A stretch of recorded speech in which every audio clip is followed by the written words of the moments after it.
Hello students, welcome to the YouTube channel of DIB Indore, the TIs and banking Indore. और मैं हेमंत चौबे एक बार फिर से आप सभी लोगों का स्वागत करता हूं अपने इस यूट्यूब चैनल पर। जैसा कि आप सभी लोगों को जानकारी है कि मध्य प्रदेश वर्ग 3 चयन परीक्षा यानी प्राथमिक शिक्षक चयन परीक्षा का नोटिफिकेशन आ चुका है और ये परीक्षा जल्दी ही होने वाली है। यानी परीक्षा में समय बहुत कम दिया गया है आपको। अगस्त के लास्ट में आपकी परीक्षा ऑनलाइन पद्धति पे प्रारंभ हो जाएगी। सिलेबस भी चेंज करके एकदम से सभी को आश्चर्यचकित कर दिया गया है। कुल मिलाकर के आपके सामने बहुत बड़े बड़े चैलेंजेस हैं। क्या सिलेबस बदल चुका है? सिलेबस पहले से बहुत ज़्यादा हो चुका है और उस सिलेबस के कंपैरिजन में जो समय है आपके पास, समय बहुत कम है। और ये बहुत सामान्य सा लॉजिक है कि जब सिलेबस बहुत ज़्यादा हो और आपके तैयारी के दिन उतने ज़्यादा आपके पास ना हो तो एक बहुत अच्छा ऑप्शन होता है और वो होता है सेल्फ स्टडी का, क्योंकि हम सेल्फ स्टडी से ज़्यादा पढ़ाई कर सकते हैं।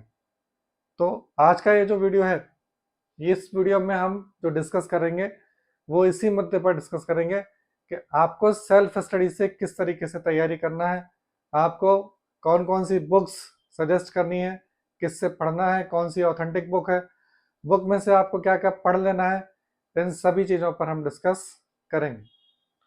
तो चलिए जल्दी से वीडियो स्टार्ट करते हैं।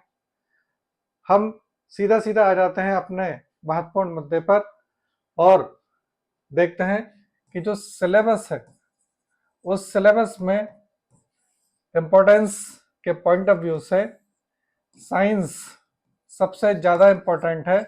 यानी ये 30 नंबर का है। ठीक, ये 30 नंबर का है, लेकिन साइंस थ्योरेटिकल होता है। यानी आप इसे पढ़ करके इसे याद कर सकते हैं। नो डाउट जिन लोगों का जो एजुकेशनल बैकग्राउंड है वो साइंस का नहीं है, उन्हें समस्या आएगी, लेकिन आपके पास ऑप्शन नहीं है।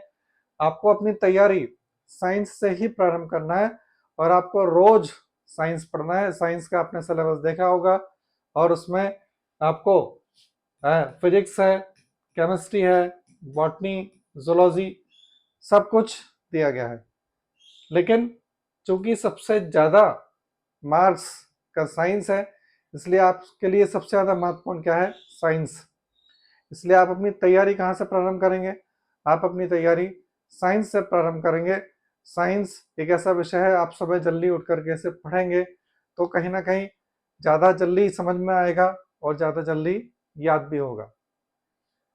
साइंस के अलावा आप सोशल साइंस, दूसरा जो इसमें विषय दिया गया है, सामाजिक विज्ञान, और ये 20 नंबर का है। ठीक, 20 नंबर का है, जिसमें आपको मालूम है कि इसमें इतिहास दिया हुआ है, भूगोल दिया हुआ है, इसके अलावा पॉलिटिक्स का सेक्शन दिया हुआ है इसमें। तो आपको साइंस से प्रारंभ करना है और साथ ही साथ क्या करना है? सोशल साइंस भी याद करना प्रारंभ कर देना है। और ये 20 नंबर का है, यदि हम दोनों मिला देते हैं तो ये 50 नंबर बन जाते हैं। यानी आपको पूरा पूरा प्रयास करना है इस 50 नंबर को बहुत अच्छे से तैयार करने का। ठीक है, क्योंकि सोशल साइंस, इसमें आप सिलेबस देखेंगे तो इतिहास के साथ साथ इसमें विश्व इतिहास दिया गया है। चूँकि आप सिलेक्टिव स्टडी कर सकते हैं तो आप भारतीय इतिहास ज़्यादा अच्छे से तैयार कर लें। विश्व इतिहास आप यदि चाहें तो उसको स्किप भी कर सकते हैं, या उसके इम्पोर्टेंट जो इवेंट्स हैं, सन है, अकेला उसको याद कर लीजिए। तो भारतीय इतिहास में जो प्रश्न पूछे जाएंगे आपसे, वो किस राजा ने कौन सा वंश की स्थापना की थी, या आर्किटेक्चर से संबंधित कौन सा मंदिर किसने बनवाया था, या किस किले का निर्माण किसने करवाया था। कोई युद्ध हो सकता है, कोई संधियां हो सकती हैं। भारतीय इतिहास में भी आधुनिक भारत से प्रश्न ज़्यादा पूछने में आते हैं, क्योंकि भारतीय इतिहास प्राचीन, मध्यकाल और आधुनिक 3 में बटा हुआ है। तो कहीं ना कहीं आधुनिक भारत से प्रश्न ज़्यादा पूछने में आ जाते हैं। भूगोल में आप देखेंगे तो भारत का भूगोल भी दिया हुआ है, सौरमंडल भी दिया है, और भौतिक भूगोल भी दिया हुआ है, तो कहीं ना कहीं भारत के भूगोल से प्रश्न आप अच्छे से तैयार कर लीजिए। भारत का भौतिक विभाजन है, कृषि है, जलवायु दी गई है, उसमें नदियां दी गई हैं, नदी घाटी परियोजनाएं दी गई हैं, इन सबको अच्छे से आप याद कर लीजिए। यहाँ भारत के भूगोल से आपको ओवरऑल ज़्यादा प्रश्न मिलेंगे। ओवरऑल देखिए 20 प्रश्न है, 3 सेक्शन है उसके, यानी कि एक सेक्शन में हार्डली 7 प्रश्नों की एक जगह बनती है, तो बहुत कम कम प्रश्न आपसे पूछने में आएंगे। ऐसे ही संविधान और राजनीति विज्ञान, ठीक। सिमिलर कंडीशन यहाँ पर साइंस की है कि यदि हम बॉटनी जूलॉजी मिला दें तो 10 प्रश्न, केमिस्ट्री के 10 प्रश्न हो जाएंगे, और ऐसे ही फिजिक्स के 10 प्रश्न। ये एक आइडियल डिस्ट्रीब्यूशन है। इसके अलावा तीसरा सब्जेक्ट आपके लिए हिंदी, जो 15 नंबर का है। 50 में यदि हम 15 और जोड़ देते हैं तो ये 65 नंबर हो जाते हैं। ये 65 नंबर की मैं चर्चा इसलिए कर रहा हूं कि ये आप, चूंकि साइंस सरल तो नहीं है, ठीक है, साइंस जब आप पढ़ेंगे तो आपको पढ़ना भी है, उसे समझना भी है, उसके बाद आप एमसीक्यू प्रैक्टिस करेंगे उसकी। तो साइंस के साथ साथ आप सोशल साइंस और हिंदी जोड़ देते हैं तो टोटल 65 मार्क्स। ये बहुत इंपॉर्टेंट है, यहाँ आप अच्छे से तैयारी कर सकते हैं। तो मेरा सजेशन आपसे ये होगा कि आप शुरू में ये जो 3 विषय हैं, या हिंदी आप बाद में भी प्रारंभ कर सकते हैं। मेरा मतलब ये, हिंदी जब आप प्रारंभ करें या हिंदी जब आप पढ़ें तो आपका प्रयास ये होना चाहिए कि 15 में से ज़्यादा नंबर आप ला सकें, यानी 10 प्लस नंबर आप उसमें ला सकें। हिंदी चूँकि सरल है और आपने पहले से भी पढ़ रखा है उसे, इसलिए हिंदी को आप ज़्यादा से ज़्यादा मार्किंग कर सकते हैं। ऐसे ही सोशल स्टडी में भी आप ज़्यादा से ज़्यादा मार्किंग कर सकते हैं। तो ये जो 3 पार्ट हैं, ये 3 पार्ट काफ़ी महत्वपूर्ण है। इसके अलावा हम बात करें तो जो नेक्स्ट पार्ट है वो आपका आ जाता है मैथ और इंग्लिश का। तो मैथ्स में यहाँ 20 क्वेश्चंस हैं और इंग्लिश में यहाँ पे 15 क्वेश्चंस हैं। अब देखिए मैथ्स में 20 क्वेश्चंस हैं, लेकिन इसके कंपेरेटिवली आप इसका जब सिलेबस देखेंगे ना तो सिलेबस उसका बहुत ज़्यादा बड़ा है। इसलिए मेरा आपसे ये सजेशन है कि आप पूरे सिलेबस पर ना जाएं, ठीक। आप जा भी नहीं सकते, आप तैयारी उसकी कर भी नहीं पाएंगे, क्योंकि मैथ्स में आपका अंकगणित भी दी गई है, कुछ पार्ट बीजगणित का भी दिया गया है, आपका जो निर्देशांक ज्यामिति है वो भी दी गई है, उसमें ट्रिग्नोमेट्री भी दी गई है। तो आप चाहें तो, जैसे कि यदि आपको उसमें निर्देशांक ज्यामिति कहीं ना कहीं कठिन भी होती है, उसको समझने में समय भी लगता है, यदि आपको टफ लग रहा है तो आप उसे स्किप कर सकते हैं। ज़्यादा से ज़्यादा एक प्रश्न आएगा उससे, क्योंकि सिलेबस बहुत ज़्यादा बड़ा है।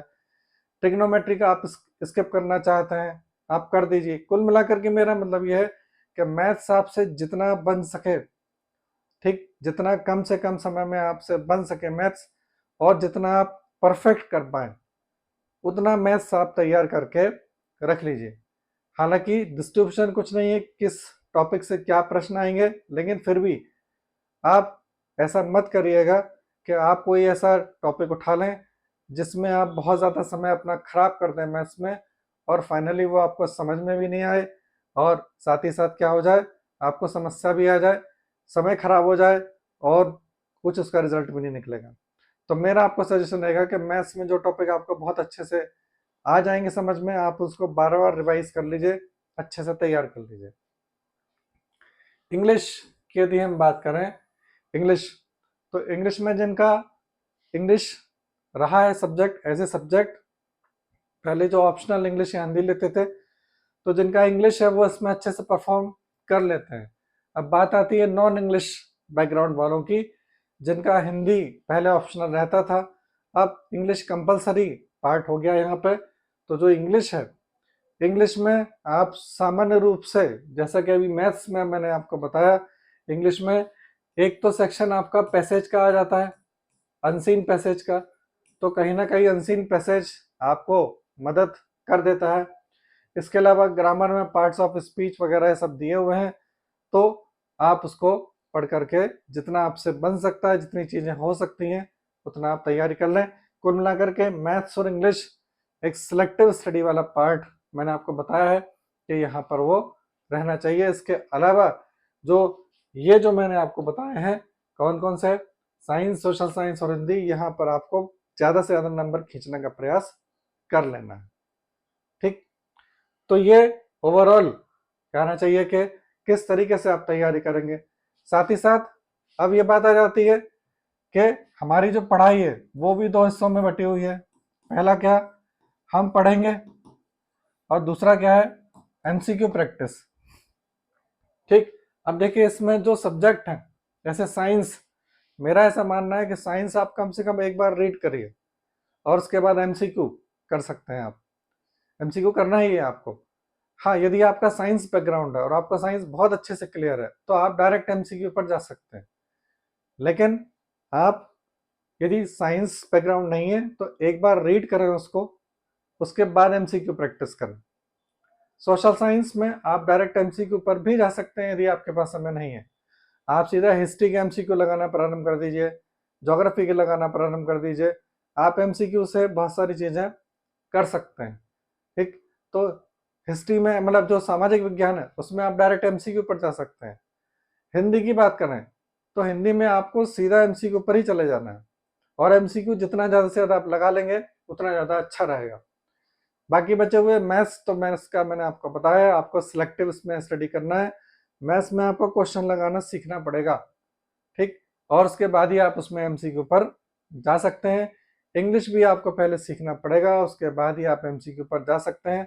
तो कुल मिलाकर के हिंदी और सोशल साइंस, और जिन लोगों का साइंस बैकग्राउंड है उनके लिए साइंस ऐसे हैं जिसमें आप डायरेक्ट एमसीक्यू पर जा सकते हैं। लेकिन मैथ्स, हाँ, यदि मैथ्स आपको बहुत ज़्यादा अच्छा आता है, आपकी प्रैक्टिस में है, तो आप एमसीक्यू छुड़ाइए, वो अलग बात है। लेकिन नहीं आता है तो पहले आपको करना पड़ जाएगा। तो कहीं ना कहीं एमसीक्यू का पार्ट काफ़ी ज़्यादा महत्वपूर्ण है, लेकिन रीडिंग उस समय महत्वपूर्ण जाती है, बुक से पढ़ना, जबकि आपका थ्योरेटिकल पार्ट वीक है और आपको चीज़ें समझ में नहीं आ रही हैं। जैसे मैथ्स में अनुपात समानुपात है, या 2D है, ट्रिग्नोमेट्री है, ये जब तक इसका कंसेप्ट समझ में नहीं आएगा आप इसके प्रश्न नहीं कर सकते। तो इस तरीके से आपको अपनी पढ़ाई करना है। ठीक, पढ़ाई का समय आपको 10 घंटे, और उससे ज़्यादा का तो मैं नहीं बता सकता, फिर आपके अंदर है, लेकिन 10 घंटे से कम की स्टडी आपकी यहाँ पर नहीं होनी चाहिए। आप सुबह जल्दी पढ़ेंगे, सुबह जल्दी उठेंगे, जल्दी उठ करके पढ़ेंगे, आपको चीज़ें अच्छे से याद होंगी। सुबह आप साइंस अच्छे से पढ़ लीजिए। आप इसके अलावा दोपहर में मैथ्स वगैरह कर सकते हैं। ठीक, शाम को आप सोशल साइंस वगैरह कर सकते हैं, रात को हिंदी के एमसीक्यू लगा सकते हैं। इस तरीके से आप अपना डिस्ट्रीब्यूशन कर सकते हैं। साइंस लेकर रात में मत पढ़िएगा, क्योंकि साइंस के लिए आपको फ्रेश माइंड से पढ़ना जरूरी है। अब बात आती है कि बुक्स हम कौन सी कंसल्ट करें। तो समय का मैं आपको बहुत ज़्यादा बुक्स कंसल्ट करने की आवश्यकता नहीं है, और कम बुक्स में भी आपको केवल सिलेबस आपका जो है, आपके सिलेबस में जो दिया गया है उस सिलेबस के हिसाब से आपको सिलेक्टिव स्टडी करना है। सबसे पहले तो आपको ल्यूसेंट की जो सामान्य ज्ञान की बुक आती है, ये हिंदी इंग्लिश दोनों में आती है, ल्यूसेंट की जनरल नॉलेज सामान्य ज्ञान की बुक आप खरीद लीजिए। यहाँ क्या होगा, सोशल साइंस आपका पूरा इसमें दिया होगा, हिस्ट्री, ज्योग्राफी, पॉलिटी, इसके अलावा इसमें साइंस भी पूरा दिया है। तो पहले आप इससे ही साइंस पढ़िए। हालांकि साइंस इसमें थोड़ा कम दिया है, लेकिन पहले आप इससे पढ़ें, उसके बाद यदि समय बचता है तो आप दूसरी बुक से पढ़ें डिटेल। अदरवाइज एक बार साइंस आप इससे पढ़िए, रिवाइज करिए, याद करिए, मेरे ख्याल से उसमें ही बहुत समय निकल जाएगा आपका। तो यहाँ आपके दो सब्जेक्ट तैयार हो रहे हैं, सोशल साइंस और साइंस दोनों। इसमें पूरा फिजिक्स, केमिस्ट्री, बॉटनी, जूलॉजी भी दिया है, इंपॉर्टेंट पॉइंट्स दिए हैं। इसके अलावा इतिहास, भूगोल और राजनीति विज्ञान भी दिया हुआ है, संविधान वगैरह सब दिया हुआ है। तो आप यहाँ से स्टार्ट कर दीजिए। मैथ्स में शारदा पब्लिकेशन की बुक काफ़ी चलती है, अच्छी बुक है। आप मैथ्स बुक मोटी है नो डाउट, बुक को देख कर डरना नहीं है, आपको सिलेक्टिव स्टडी करना है। जो टॉपिक आप तैयार कर सकते हैं आप उन टॉपिक्स पे जाएं, तैयार कर लें उसको। इसके अलावा हिंदी व्याकरण के लिए हिंदी के काफ़ी जाने माने टीचर हैं इंदौर में, महेंद्र पाटीदार जी हमारे साथ सिलेक्टेड हैं, मतलब हमारे डिपार्टमेंट में है। मैं 2012 बैच से हूँ एमपीपीएससी में सिलेक्टेड, और महेंद्र पाटीदार जी 2013 बैच एमपीपीएससी सिलेक्टेड हैं। काफ़ी समय से हिंदी पढ़ा रहे हैं। इनकी वस्तुनिष्ठ सामान्य हिंदी व्याकरण कल आज और कल के नाम से बुक आती है। आपको एमसीक्यू लगाना है, आप यहाँ से इस बुक को कंसल्ट करें और यहाँ से लगाएं। इसके अलावा perfect competitive English doctor VK Sinha की आती है, बहुत पुरानी बुक है, ज्ञानदा पब्लिकेशन की बुक है। और यहाँ पर आप इंग्लिश की इस बुक में, हालांकि इंग्लिश आपको ऑनलाइन भी मिल जाएगा, आपको नाउन प्रोनाउन सब सारी चीज़ें सब ऑनलाइन फ्री मिल जाएंगी आपको, ठीक है। वो आप भले चाहे ये बुक खरीद लें या ऑनलाइन पढ़ लें, वो आप वहाँ से कर सकते हैं। सिलेक्टिव ही आपको पढ़ना है।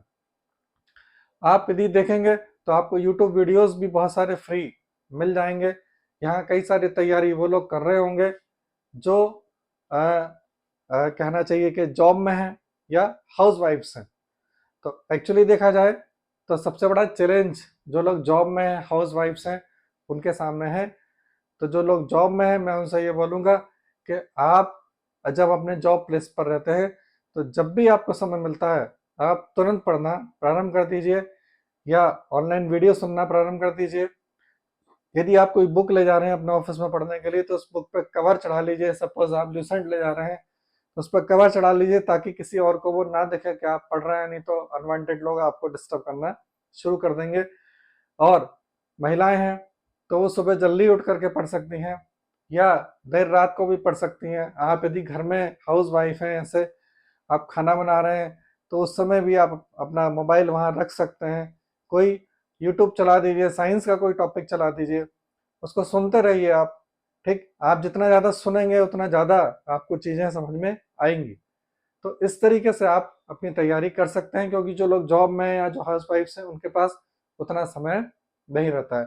इसलिए उनको जब समय मिले तब तैयारी उनको करना चाहिए। उनके साथ चैलेंज बहुत ज़्यादा बड़ा है। तो इस तरीके से आपको अपनी तैयारी कर लेना है। यदि आप इस तरीके से तैयारी कर लेते हैं स्टेप बाय स्टेप, बेहतर तरीके से अपने समय का बेहतर प्रयोग करते हुए, टाइम टेबल बनाते हुए, तो आप इसमें निश्चित ही सफलता प्राप्त कर लेंगे। तो मेरी ओर से आप सभी लोगों के लिए ऑल द बेस्ट। कुछ और आप जानना चाहते हैं तो इस नंबर पर मैसेज करके या कॉल करके आप पूछ सकते हैं। तो जल्दी से जल्दी अपनी तैयारी आप प्रारंभ करें और अच्छे से तैयारी प्रारंभ करें, क्योंकि कंपटीशन काफ़ी कठिन रहेगा। भले चाहे कितनी भी पोस्ट हो, कंपटीशन कठिन रहने वाला है।